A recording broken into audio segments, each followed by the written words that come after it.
Thank you very much, and good morning, ladies and gentlemen of the state. This morning we had a brief ceremony up there where I have taken over from my sister Cabinet Secretary Aisha Jumwa, who is now headed for gender, culture affairs ministry, and she has handed over to me the Ministry of Public Service. With me here is Principal Secretary Amos Gadesha for the State Department for Public Service. My also new State Department for Performance and Delivery Management, Madam Veronica Duva, as per the assignment of portfolios that was carried out that was announced by His Excellency the President some 10 days or so.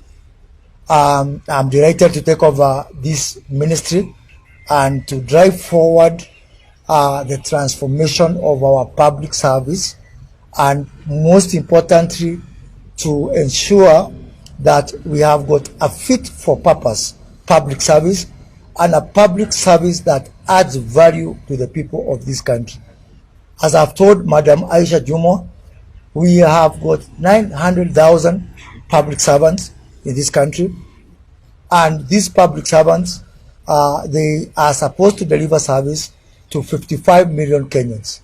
That means we have got roughly around 60 Kenyans that depend on each of us as public servants. If you look at the issue of expenditure, we are now, our recurrent expenditure stands at around 52% of our tax ordinary revenue. That means that half of our money that we collect through taxes is spent by 900,000 people. They are the ones who make decisions to spend, and they are the ones who consume 52% of our ordinary revenue. My question is that a fair system where one person is consuming revenue contributed by 60 people? The only way out is for public servants to make a decision, a rational decision, a deliberate decision, whether they want to continue to be paying to this country or they want to be part of adding value to these people who contribute to the taxes with which they are paid. And if you look at what is happening, with utmost respect, with profound respect, I am of the view that we ceased having a public service a long time ago. What we have is public employment. We are just engaged in coming to work because we are gainfully employed by the people of Kenya. And I'm asking public servants in this country to make a choice whether they want to remain as people in public employment or they really want, as the name suggests, to join public service. So I'm asking all these Wadosi you see here to transition from being in public employment to being in public service. And being in public service entails a lot. You have to do more than work. You know, I'm finding nowadays, I thought this is a culture that is there with the people who have been in the public service for a long time. But even people, young people, even colleges, who find themselves with that privilege of working for in the public service, getting into the same bandwagon of hanging their jackets in the offices, of just doing what is, the hours required of them. People are not going even one extra mile to work for these people, for the great people of this country. And being in public service is a very big privilege and honor that needs to be reciprocated by people who are enjoying that privilege and deliver more than a job to people who are paying taxes. 52% of taxes that are consumed by these 900,000 people. We really, truly owe the people of this country much more. I'm aware that President Kibaki, the late Kibaki, in his first government, attempted to reform the public service. That effort was abandoned somewhere, midstream, and I intend to pick from where President Kibaki left it by carrying out, a process-based reform of the public service to ensure that we have got a public service that is agile, that is nimble, that is fit for purpose, and that is value-adding to the people of this country. With me here also is a team from several departments. We have got the Director General of the National Youth Service. And let me take this opportunity, although I'll be visiting the NYS next week, and I'll make much more specific pronouncements on the way forward on the National Youth Service. But if you are a young person in this country, my simple advice is don't look for those other lofty jobs you're looking there. The National Youth Service will be the engine of transforming this country. It will be the engine of growing this country. It will be the engine with which the government of President Ruto is going to use to wake up our agriculture, to revive our manufacturing, to inculcate a culture of service that is based on patriotism and love for this country. We are going to transform radically the National Youth Service, and I can assure you that if you are not in the National Youth Service, you need to think twice. Gone are the days now when National Youth Service was for people who don't have anything else to do in life. We want to use the National Youth Service as a tool of hope, as a tool for intervention in various sectors in this country, so that we can be able to move forward and move our country forward.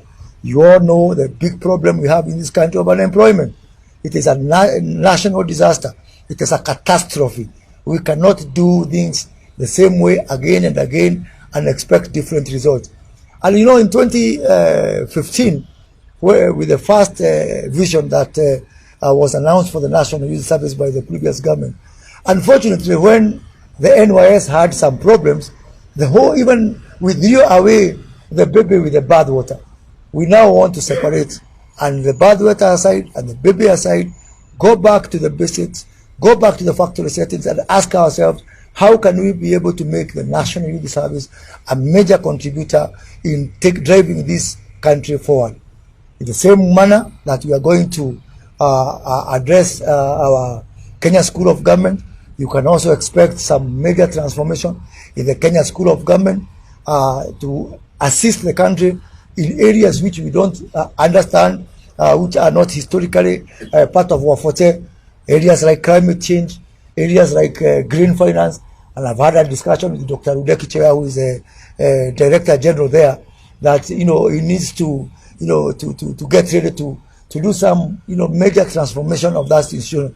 And actually, it is my view and my hope and my determination that the Kenya School of Government will also be our tool for widening our influence, especially around Africa, by not just being the Kenya School of Government, but also by being the Africa School of Government, so that you can be able to train people from Egypt, from Morocco, from Nigeria, from South Africa, and showcase that the best place you can be able to learn about government is actually in the Kenya School of Government, which I hope some years down the line will truly be transformed into an Africa School of Government. Huduma centers is another area that I want to keep a very close eye on. As you know, Huduma is a very popular facility for most Kenyans. I don't know, you are doing how many transactions? 15,000 per day. 60,000 transactions every day. And we're only talking about 58 transactions. So what we want to do, 52 centers. What we want to do, I want to have a discussion with the Postal Corporation of Kenya, and we have got around 893 post offices. What we are going to do is ensure that everywhere there's a post office, it's also a Huduma center, because clearly Kenyans have shown that they have got faith and confidence in Huduma centers. But not just that. Two things. One, we are also going to use our Huduma centers and interest the private sector to trust us in service delivery, even in services which have got nothing to do with the government. Because clearly, if this is one area where the public sector is doing much better than even the private sector, and so why not offer our services even for the private sector? His Excellency the President has challenged us on the issue of sustainability, on the issue of not just depending on exchequer, and my first area of that endeavor is to ensure that Huduma centers do not depend on money from the exchequer. We generate our own revenue, and I'm going to also to have a discussion with the consumer department within government. You know, people like immigration, driving license, and all this. For so long, you've been enjoying this service without paying. Now there's no more free lunch. Yeah, you have to pay for it. We are going to introduce a fee for service, even for government services, for private sector services, to support our national e-commerce, because Huduma Center can really be the backbone of our national e-commerce initiatives. Let me turn also to my new state department, the State Department for Public Service and Delivery Management. And, you know, let me say this. Some times back, and I was part of the political system, when there was an outcry about the way government is delivering, a lot of what I call boyfriend, girlfriend, letter writing to each other within government. People writing from this desk to that desk, as if desks are human. And because of that, the previous government had a lot of trouble because of all these, so many handoffs, so many Chinese walls, people not working together, and ultimately service delivery gets affected, performance gets affected. I am sounding off to everybody who is in public service, because now I am also in charge of the performance and delivery management. Please get your act in order.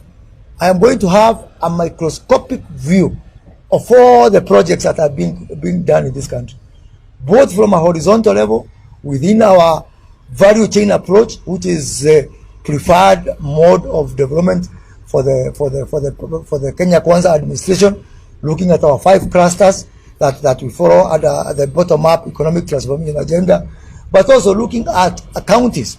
And in my previous job, I really perfected working with the county government. And I want to assure all the county governments, I want to assure all members of parliament that I am not going to do delivery and performance from Nairobi. And I'm not going to do it from these air-conditioned lofty offices. Tukutane kwa ground. When I go to the county, I want to know, why is this health project not delivered? Why is this school not delivered? Why are we not delivering this water?